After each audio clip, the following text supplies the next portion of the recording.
Everyone. चलिए हम लोग आज के क्लास में डिस्कस करेंगे इलेक्ट्रोस्टैटिक्स क्लास 12th के पोर्शन को टच करने जा रहे हैं। सबसे पहले सभी छात्रों को मेरी तरफ से हार्दिक अभिनंदन, और मैं यही कहूँगा कि आप रेगुलरली अच्छे से पढ़िए और इस लॉकडाउन में आप अपने सेल्फ स्टडी कीजिए, सेल्फ तरीके से पढ़िए और जो भी लेक्चर आपको दिया जा रहा है, जो भी वीडियोस अवेलेबल करवाया जा रहा है, वो एक एक करके पार्ट बाय पार्ट ज़रूर देखें और जो भी चीज़ होता है उसको नोट्स ज़रूर करें, ताकि आपको फिर जब आप पढ़ें उसको तो आपके लिए वो अच्छा हो सके नोट्स। क्योंकि बहुत बार मैंने देखा है कि आप बार बार वीडियो को भी देखते हैं तो उस समय दिमाग में मेमोराइज नहीं हो पाता है। तो आप जो चीज़ आप देख रहे हैं वीडियोस में उसको आप कॉपी पे उसको नोट्स कीजिए और उसके बाद आप कॉपी से फिर उसको रिवाइज कीजिए। इस तरीके से हो सकता है कि आपको जल्दी वो चीज़ मेमोराइज हो सके, आपके दिमाग में जल्दी बैठेगा। अन्यथा होता है क्या है कि बहुत बार आप वीडियो देख रहे हैं तो उस केस में थोड़ा सा प्रॉब्लम होता है, उतना फास्टली काम नहीं कर पाते। तो मैं यही कहूँगा कि आप लोग नोट्स ज़रूर बनाइए और नोट्स से फिर उसके बाद पढ़िए। चलिए हम लोग यहाँ पे पढ़ने जा रहे हैं, इलेक्ट्रोस्टैटिक्स क्लास 12 के पोर्शन को टच कर रहे हैं। और वहाँ पे जो लास्ट क्लासेस में आपको बताया था कि लास्ट जो टॉपिक था आपका, मैंने वेक्टर फॉर्म बताया था। यहाँ पे आपको लास्ट टॉपिक्स मैंने Coulomb's law in vector form कि कैसे उसको लिखेंगे। तो वेक्टर फॉर्म के तरीका को मैंने समझाया था कि आप कैसे लिख पाएंगे।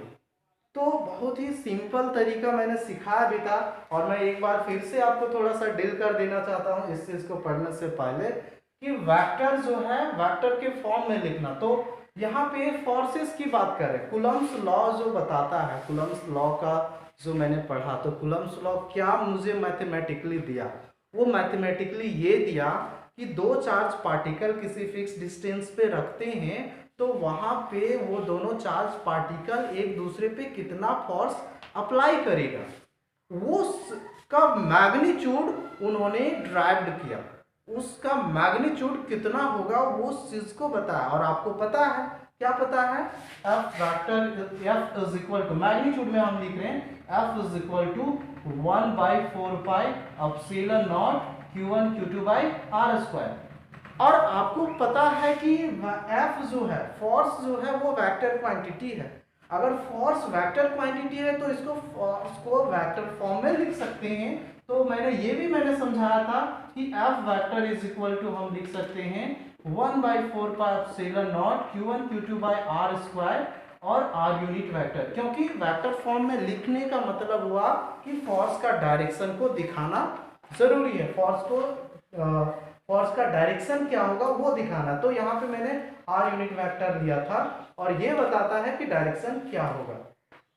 तो यहाँ पे ये चीज आपने समझा होगा कि यहाँ पे क्या होगा। उसके बाद मैंने जब वेक्टर फॉर्म में बताया था तो वेक्टर फॉर्म में लिखने का तरीका मैं बताया था कि दो चार्ज पार्टिकल है तो दोनों चार्ज पार्टिकल एक दूसरे पे फोर्स अप्लाई करता है, ऐसा आपने सीखा है। Coulomb's law in vector form में मैंने बताया कि दोनों चार्ज पार्टिकल एक दूसरे पे equal and opposite in direction पे फोर्स लगाता है और इसका जो नेचर होता है वो सेंट्रल फोर्सेस होता है, और वो भी मैंने बताया था। तो यहाँ पे मैंने अब देखिए यहाँ पे हम लोग जो पढ़ने जा रहे हैं, ये तो फॉर्मूला हुआ, ये आप ध्यान में रखेंगे और आगे बढ़िए। उसके बाद देखिए यहाँ पे मैं टॉपिक ये लिखा हूँ, forces between two charges in terms of their position vector.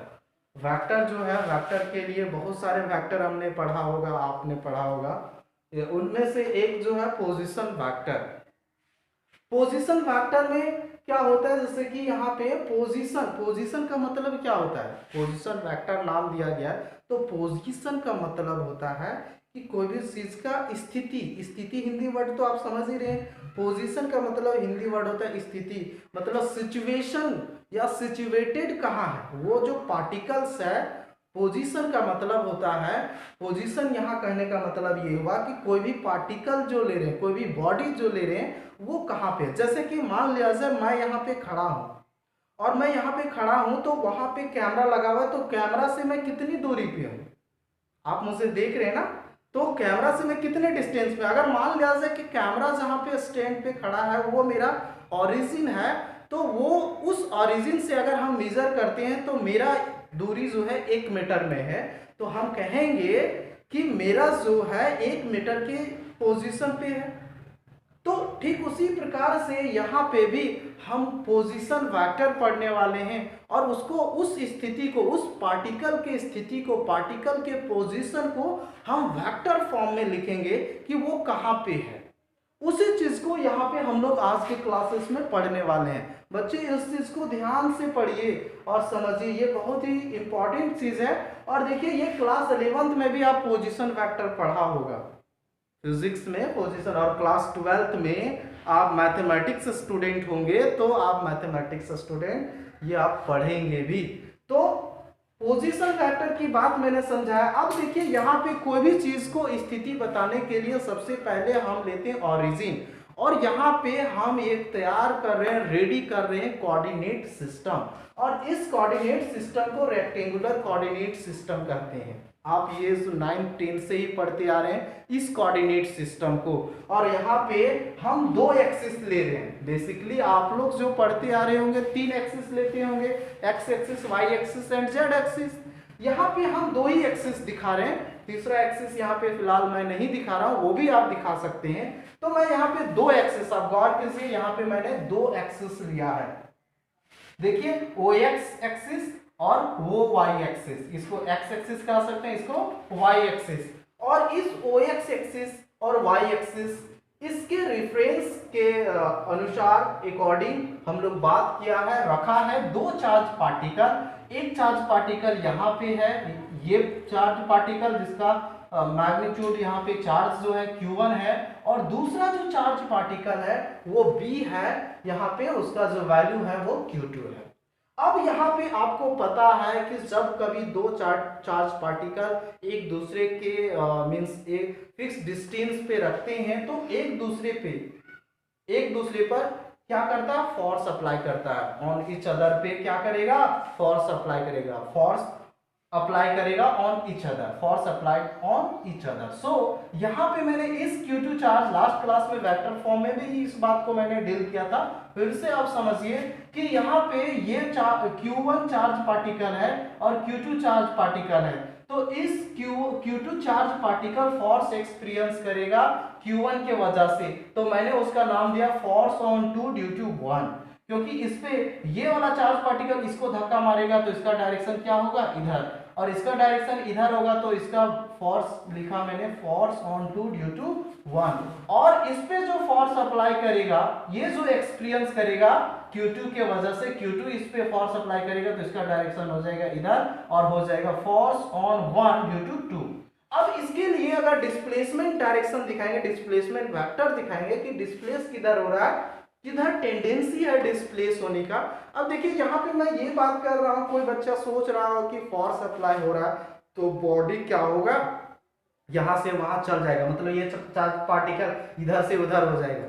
तो मैंने आपको बताया है अभी just Coulomb's law in vector form में मैंने ये पढ़ाया, ये बताया कि जब भी कोई चार्ज पार्टिकल, 2 चार्ज पार्टिकल लेते हैं तो वो एक दूसरे पे जो फोर्स अप्लाई होता है वो इक्वल होता है एंड अपोजिट इन डायरेक्शन होता है। जब इक्वल होगा तो इसका मतलब ये इधर से इधर नहीं जाएगा, जहां वहीं रहना चाहिए, ये जहां है सो वहीं रहेगा, स्टैटिक अवस्था में, इसीलिए नाम भी है इलेक्ट्रोस्टैटिक्स, चार्ज एट रेस्ट। तो इधर से उधर नहीं जाएगा, फोर्स अप्लाई सेम हो रहा है बट वो जहां है वहीं रहेगा, क्योंकि इक्वल एंड अपोजिट। अब मान लिया जाए यहाँ पे 2 व्यक्ति, कल भी मैंने इस चीज को लास्ट क्लासेस में भी बताया था, 2 व्यक्ति है यहाँ पे, एक दूसरे पे फोर्स जो अप्लाई कर रहा है सेम कर रहा है, तो क्या हम लोग इधर से उधर होंगे, जहां है वहीं खड़ा रहेंगे। ठीक है, तो बच्चे आप समझ रहे होंगे कि क्या होता है।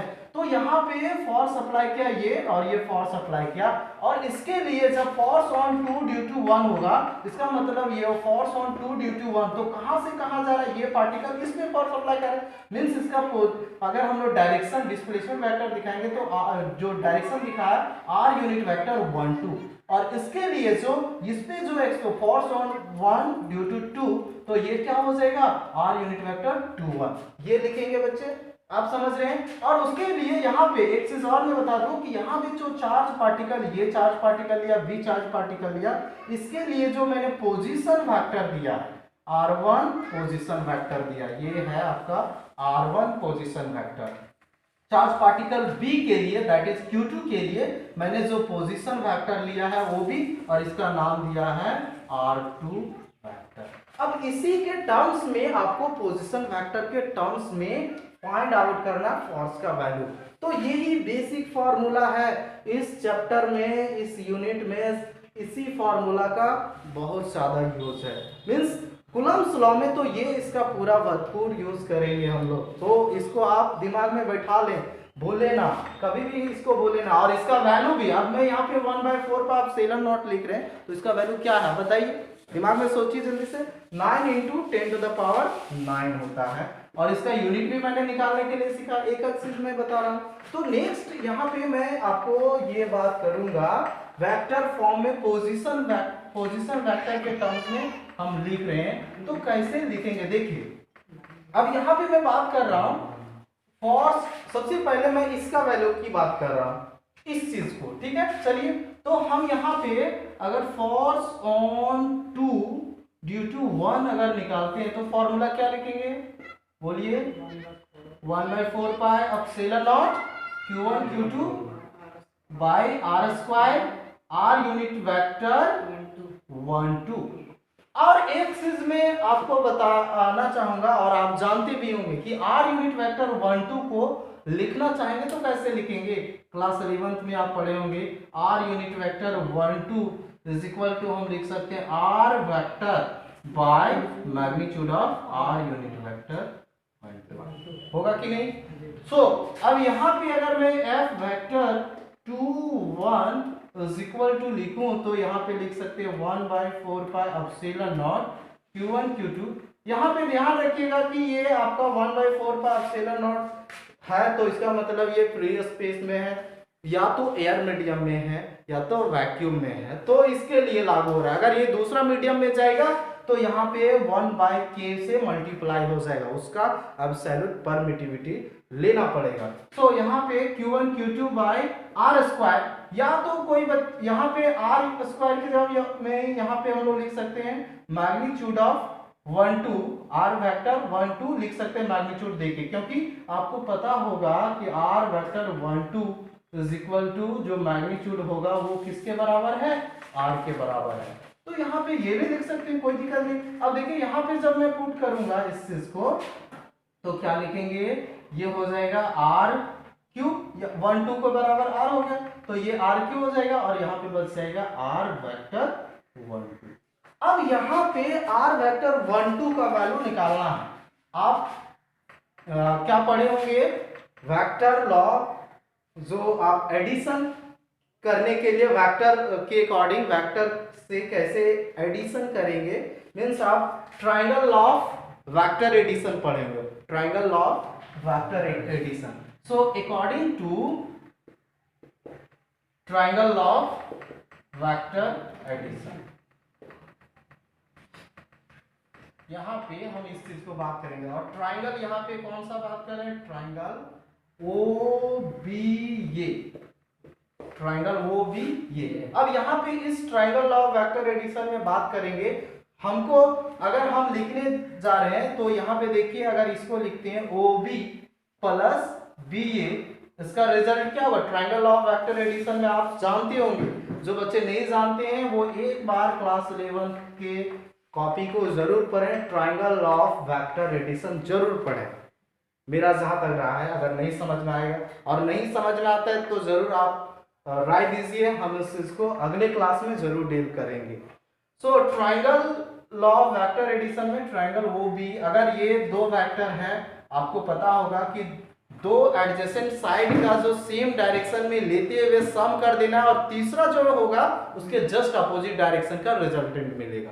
जैसे कि यहाँ पे देखिए OB वेक्टर लिखते हैं प्लस, ये सेम डायरेक्शन में लेना OB और ये प्लस BA वेक्टर, तो इसका रिजल्ट क्या होगा, अभी बताया सेम साइड जस्ट अपोजिट, तो वो ये वेक्टर हो जाएगा। अब इसका जो वैल्यू है वो पुट कर दीजिए, ओबी वेक्टर का वैल्यू क्या है R2 और बीए वेक्टर का वैल्यू क्या है बी से ये मतलब यहां से 2 से 1 जा रहे हैं, तो इसका मतलब R vector 2 1 is equal to OA vector कहने का मतलब यहां पे देखो ओए वेक्टर इज इक्वल टू क्या है R1। अगर हम R वेक्टर 2 1 निकालते हैं तो क्या मेरा वैल्यू हो जाएगा R1 वेक्टर माइनस R2, ये आएगा। R वेक्टर 2 1 मेरा फाइंड आउट हुआ। अब इस वेक्टर में फॉर्स 1 2 ड्यू टू 1 में हमको क्या चाहिए R वेक्टर 1 2। अगर R वेक्टर 1 2 निकालना चाहते हैं तो इसका जस्ट उल्टा होगा, means R2 vector minus R1। तो हम लोग यहाँ पे F vector 2 1 is equal to क्या लिख सकते हैं 1 by 4 pi epsilon naught Q1 Q2 by R cube. R vector क्या हो जाएगा R वेक्टर 1 2 के जगह पे हम लोग क्या लिख सकते हैं R2 vector minus R1 vector. This is in position form of position vector. ये फोर्स जो है this force is in position vector form. तो ये पोजीशन वेक्टर के फॉर्म में आ गया। अब इसी तरह से अगर हम आपको बोले कि F वेक्टर 1 2 निकालना, तो जल्दी से आप पॉज करके आप लिख लीजिएगा और आप लोग भी जो बैठे हुए हैं वो भी बना लीजिए। फोर्स ऑन 1 2 का वैल्यू लिखना चाहेंगे तो इसका जस्ट उल्टा हो जाएगा, बाकी तो सेम ही रहेगा 1 by 4 pi epsilon naught Q1 Q2 by R cube R1 vector minus R2 vector. ये आपका पोजीशन वेक्टर के फॉर्म में हुआ, ये से हम लोग लिख सकते हैं। अब अगर इसमें एक चीज और मैं बात करूंगा इसमें आगे, ये तो हुआ इस फॉर्म में भी लिख सकते हैं, सारे वेक्टर फॉर्म में हुआ। अगर यहाँ पे मैं बात करूं कि जैसे कि यहाँ पे R2 का जो वैल्यू है R2 का वैल्यू OB के बराबर हो जाएगा और जो है OE का जो वैल्यू है वो R1 के बराबर हो जाएगा। अगर मैं ये फर्स्ट कोऑर्डिनेट है मींस पहला चार्ज पार्टिकल Q1 है और इसका कोऑर्डिनेट हम मान लेते हैं ये के लिए, ये का कोऑर्डिनेट x1, y1 हम लिख देते हैं और b के लिए हम लिख देते हैं x2, y1 लिख देते हैं। कोई प्रॉब्लम, दो ही हम लिख रहे हैं। अब इसको हम लोग को R1 के जगह पे अगर पोजीशन वेक्टर को लिखते हैं R2 का वैल्यू तो क्या लिखेंगे x कोऑर्डिनेट के एक्सिस पे, तो आप पढ़े होंगे कंपोनेंट के टर्म में लिखना है, तो कंपोनेंट के टर्म में क्या लिखेंगे, तो यहाँ पे आप इस चीज को लिख सकते हैं x ये टर्म्स में अगर लिखना चाहते हैं तो यहाँ पे आप देखिए F वेक्टर 1 2 इधर यहाँ पे थोड़ा इरेज करना पड़ेगा हमको, इसको इरेज कर रहा हूं।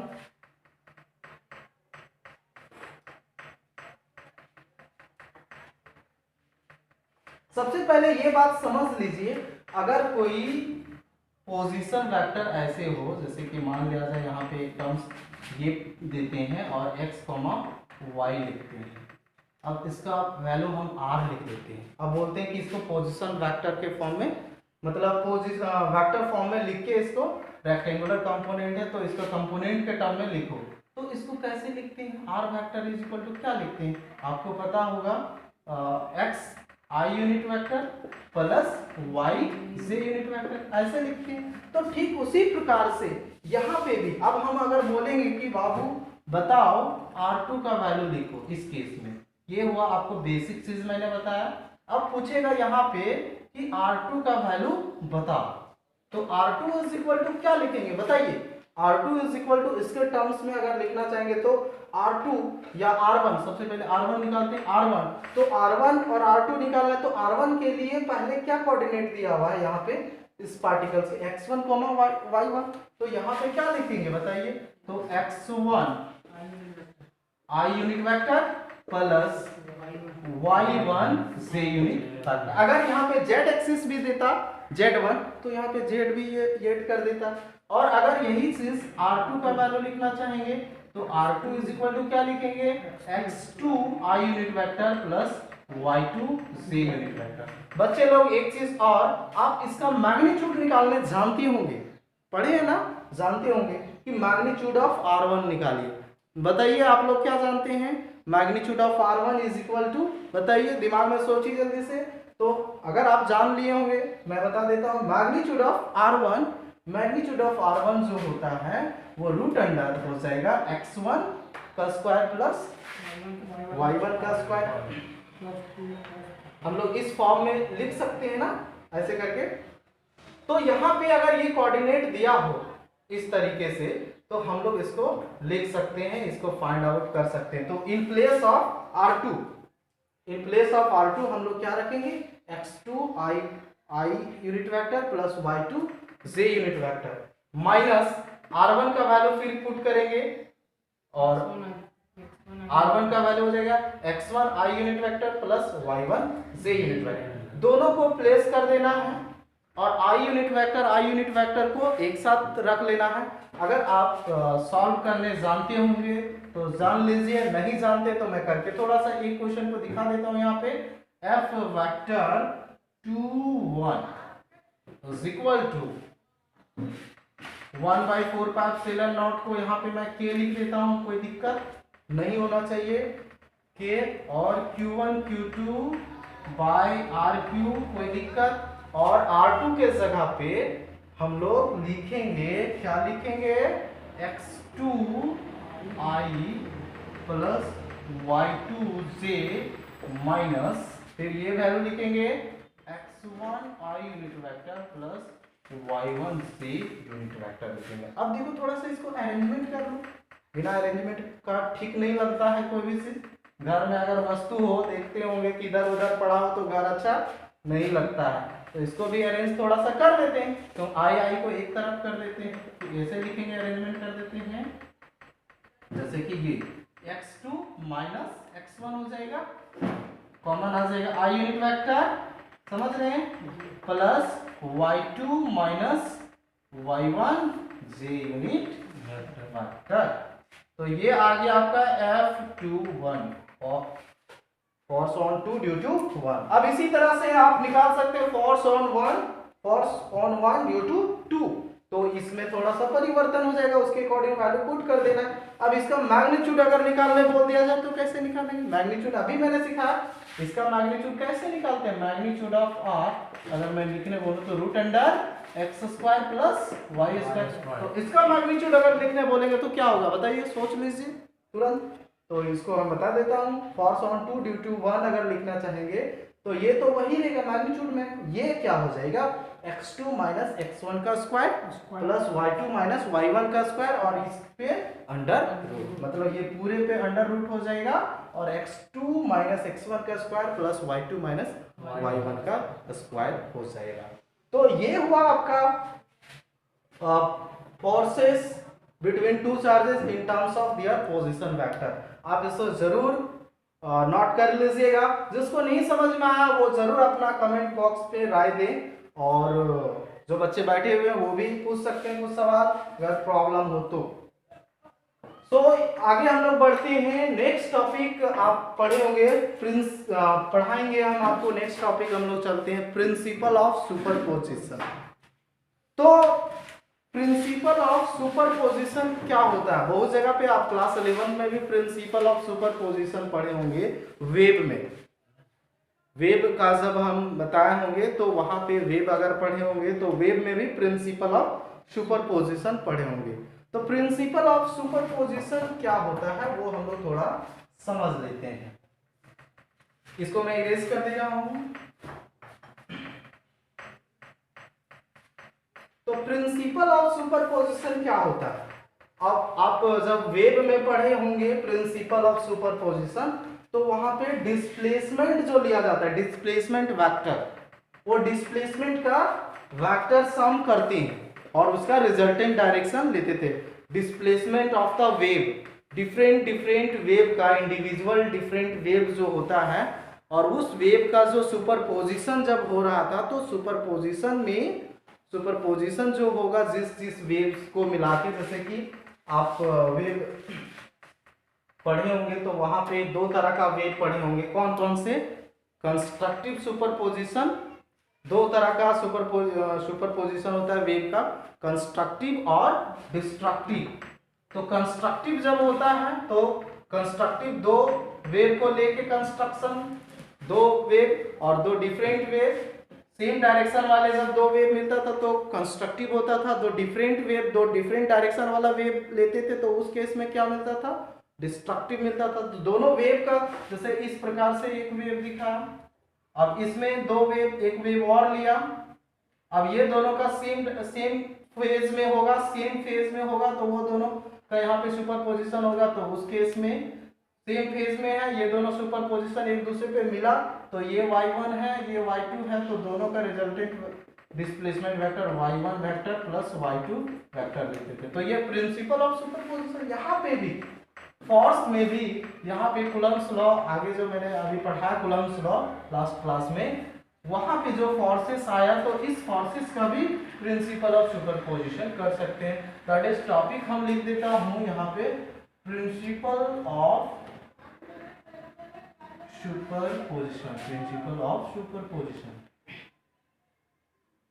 बच्चे लोग ध्यान दीजिए, यहाँ पे ये है, कुछ बच्चे लोग प्रिंसिपल वर्ड में बहुत बच्चे लोग कंफ्यूजन करते हैं, इस बात को ध्यान में रखेंगे। प्रिंसिपल, जो प्रिंसिपल स्कूल वाले प्रिंसिपल होते हैं उसका स्पेलिंग क्या होता है, PAL, और यहाँ पे जो मैं प्रिंसिपल लिख रहा हूँ वो रूल्स, नियम, PL।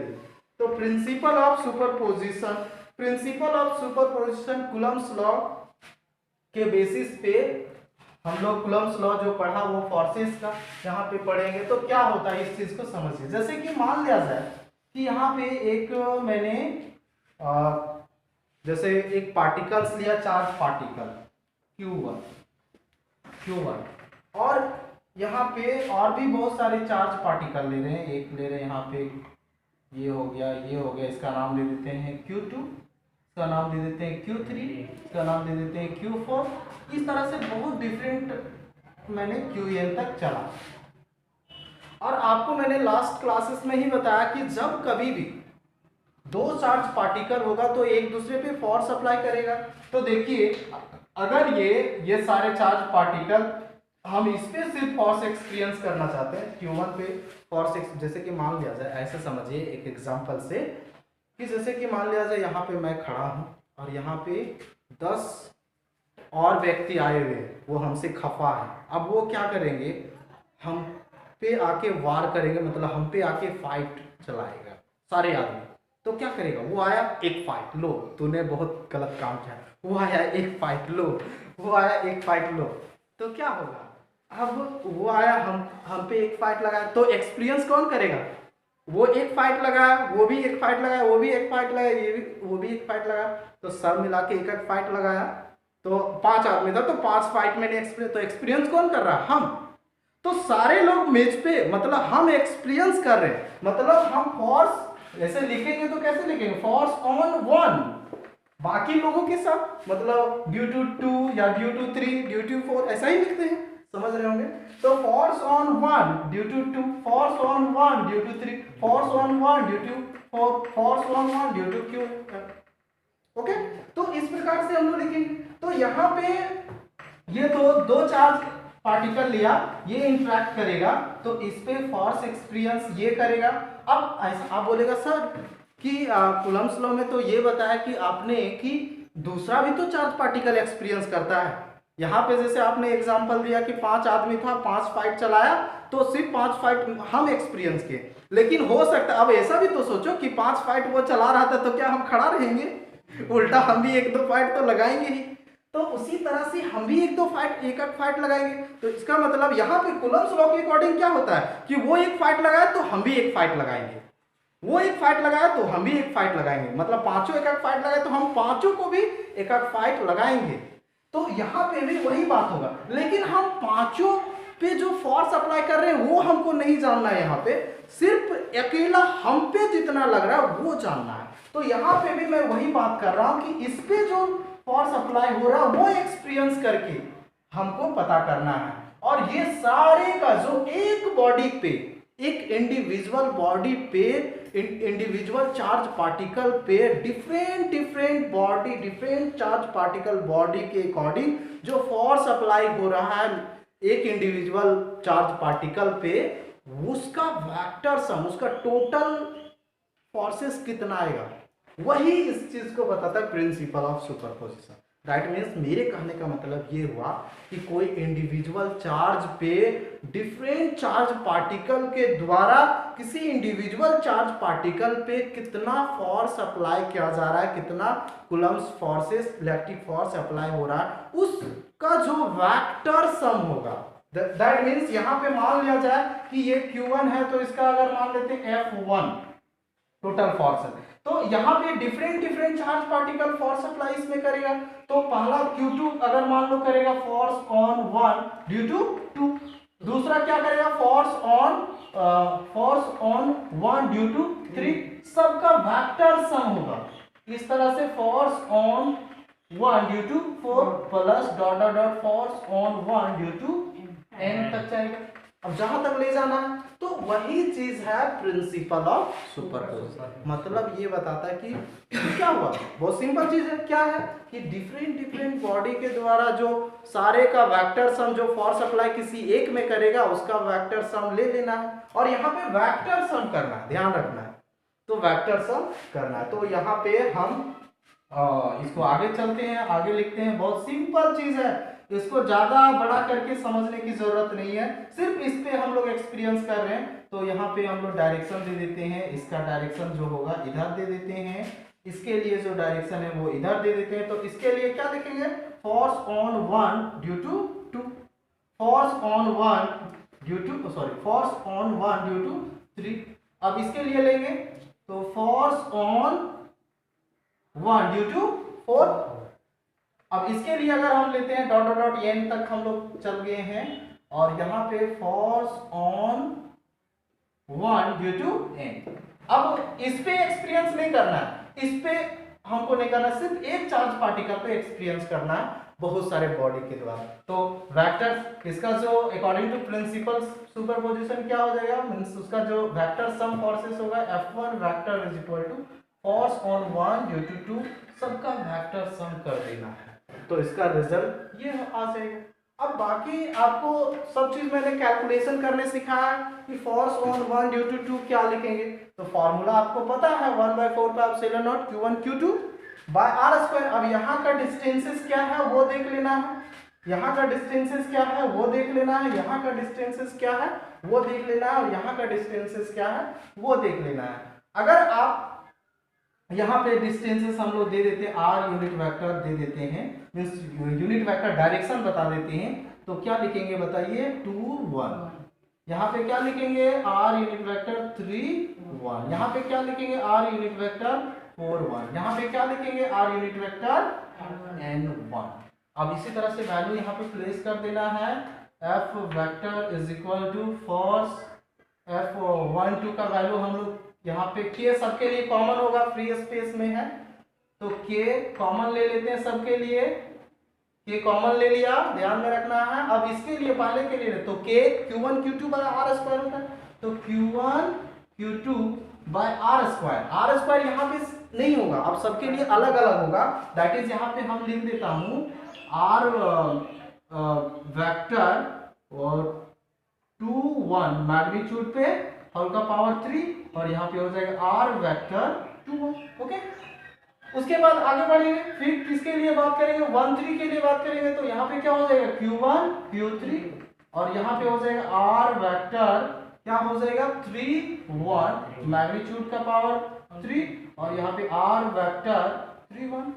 आगे बढ़ेंगे, फिर यहाँ पे लिखेंगे Q1 Q4 bye r vector क्या हो जाएगा यहाँ पे 4 1 r वेक्टर, ये मैग्नीट्यूड का होल पावर 3, और ये हो जाएगा 4 1 plus dot dot dot dot Q1 Qn r vector n1 का मैग्नीट्यूड का whole power 3 r vector n1। इस प्रकार से ये हो जाएगा इसका value. This is principle of superposition, बहुत ही इजी है, इसका एप्लीकेशन हम लोग सीखेंगे तो उसमें आपको ज़्यादा अच्छा रहेगा, इसका यूज करने के लिए सीखेंगे। तो बच्चे आप इस चीज़ को समझ लिए होंगे, तो आप इसको नोट कर लीजिए। हम लोग नेक्स्ट टॉपिक पे इसका एक एग्जाम्पल मैं बताता हूँ, एक एग्जाम्पल के सहित इसको समझाता हूँ कि कैसे यूज करेंगे।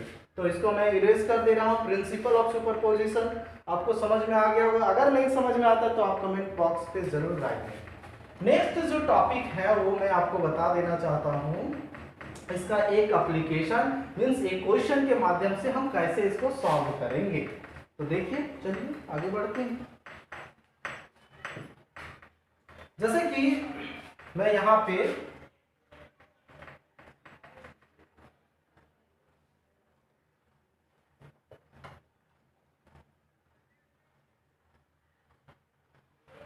मैं एक ट्रायंगल लेता हूं, ट्रायंगल पे 3 चार्ज पार्टिकल है। ओके, ये चार्ज पार्टिकल है, राइट एंगल ट्रायंगल ले लेते हैं हम। तो यहाँ पे इसका नाम देते हैं हम Q1, इसका नाम देते हैं Q2, इसका नाम दे देते हैं Q3। अब यहाँ पे इस तीनों चार्ज पार्टिकल पे ये B, C और इस तीनों चार्ज पार्टिकल पे आपको Q1, ये चार्ज पार्टिकल मींस Q1 पे फोर्स एक्सपीरियंस करना है। किसमें एक्सपीरियंस करना है? Q1 पे। ध्यान से सुनो सब कोई। फोर्स ऑन कहाँ पे निकालना क्वेश्चन है, बोलेगा क्वेश्चन में कि कोई ट्रायंगल है, ट्रायंगल के से कॉर्नर पे है, उसमें चार्ज पार्टिकल रखा गया है Q1, Q2, Q3। फोर्स निकालना आपको, फाइंड करना force on Q1 due to 2 other charges. Okay, 2 other charges, 2 other charges जो है उसके अकॉर्डिंग आपको बताना है Q1 पे। ठीक है, तो यहाँ पे आप देखिए, यहाँ पे कैसे निकालेंगे बताइए। इस पे जो है ये Q1 है, Q2 है, Q1 पे फोर्स अप्लाई होगा, तो Q1 पे ये चार्ज इस पे फोर्स अप्लाई करेगा, तो ये इस पे फोर्स अप्लाई करेगा। अब यहाँ पे मैं थोड़ा सा ये आप लोगों को ये ध्यान में रखना है कि ये किस तरह का बॉडी है, किस तरह का चार्ज बॉडी, जैसे पॉजिटिव है, नेगेटिव है, इस बात को ध्यान में रखते हुए आपको जब पॉजिटिव होगा, जैसे कि यहाँ पे मान लिया जाए ये पॉजिटिव हुआ, ये नेगेटिव हुआ, तो यहाँ नेगेटिव होगा तो अट्रैक्शन होगा, तो इस बात को भी ध्यान में रखना है। तो जैसे कि मान लिया जाए ये दोनों सेम नेचर का होता है, तो सेम नेचर का होता है, ये भी पॉजिटिव नेचर का, ये भी पॉजिटिव नेचर का। अगर मान लिया जाए ये भी पॉजिटिव नेचर का है, तो ये पॉजिटिव नेचर का होता है, ये पॉजिटिव नेचर का होता है, तो क्या करता है? रिपल्सन। रिपल्सन होगा, तो इस केस में ये क्या करेगा, ये इस पे फोर्स अप्लाई कर रहा है ना, तो ये अगर रिपल्सन करेगा तो मतलब ये धक्का मारेगा इसको, तो इधर आएगा।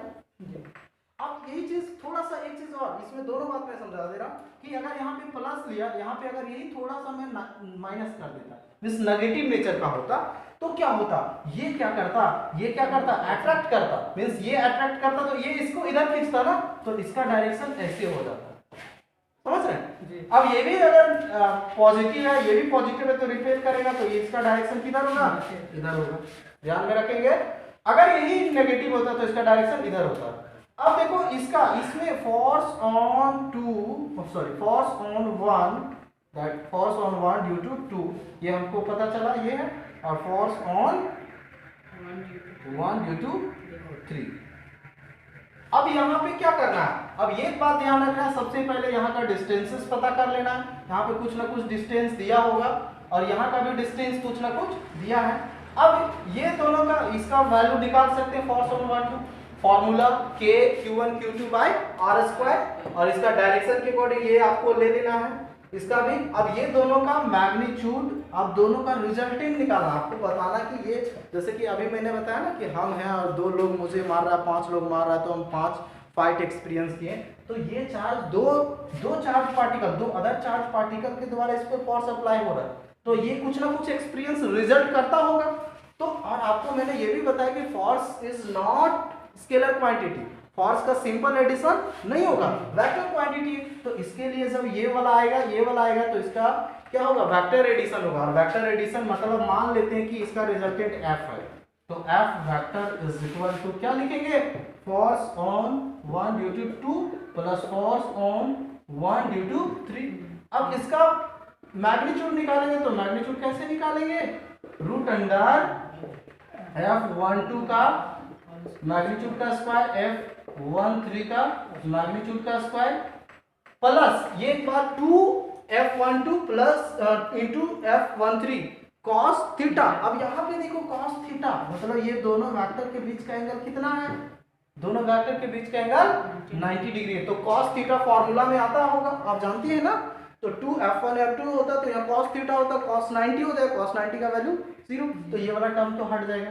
और वैसे भी आप हमेशा याद रखिए कि कोई भी ट्राइंगल लिया और वो अगर राइट एंगल है और राइट एंगल पे आपको अगर रिजल्टेंट पूछ रहा है तो वहां पे 90 डिग्री होगा, तो cos 90 वाला टर्म हट जाएगा, तो बचेगा क्या, सिर्फ ये। अब इसका वैल्यू आपको निकाल लेना है, इसका वैल्यू निकाल लेना है। इसका वैल्यू निकालेंगे कैसे, फॉर्मूला आप बताइए, f वेक्टर 1 2 बोलो 1/4 pi epsilon naught 1/4 pi epsilon naught q1 q2 by r square. r square यहाँ पे कुछ वैल्यू होगा, मींस यहाँ पे दे देते हैं पोजीशन r, मैग्नीट्यूड ऑफ क्या लिखेंगे बोलिए, 1 2 हां 2 1 2 1 का होल पावर 3 3 और ये वेक्टर फॉर्म या है वेक्टर 2 1। ओके ठीक है, ये फॉर्मूला हो जाएगा, ये हम लोग पुट कर देंगे, ये वैल्यू सॉल्व करेंगे, फिर इसको सिंपल एडिशन कर देंगे, सारा चीज दिया होगा। अभी यहाँ पे जनरलाइज मैंने दिया, उसके अकॉर्डिंग पुट करेंगे और सॉल्व करेंगे। तो आप समझ रहे हैं, इसका या तो मैग्नीट्यूड के फॉर्म में लिखिए तो मैग्नीट्यूड में ये हट जाएगा, यहाँ पे यूनिट वेक्टर जो लिया वो हट जाएगा, तो सिर्फ ये रहेगा। मैग्नीट्यूड में ही लिखना है, जैसे मैग्नीट्यूड में q1 q2 बाय यहाँ पे हो जाएगा r स्क्वायर करने मतलब यहाँ पे लिखेंगे हम लोग 2 1, ठीक है। 2 1 का वैल्यू लिख लेना है, वो सॉल्व हो जाएगा। फिर इसी तरह इसमें सॉल्व करके इसको पुट करना है, और इस तरह का मैं बहुत सारे क्वेश्चन आपको दूंगा। आप लोग नेक्स्ट क्लासेस में, नेक्स्ट क्लास स्टार्ट करने से पहले मैं इस पे कुछ क्वेश्चन 5-10 क्वेश्चन लिखूंगा, उसको आप लोग घर में जाके जरूर बनाइए। सबसे पहले मैं यही कहूँगा कि आप जितना चीज़ मैंने पढ़ा उसको एक बार जरूर पढ़ें, ठीक है। आज के लिए बस इतना ही, नेक्स्ट टाइम लोग चलेंगे। धन्यवाद।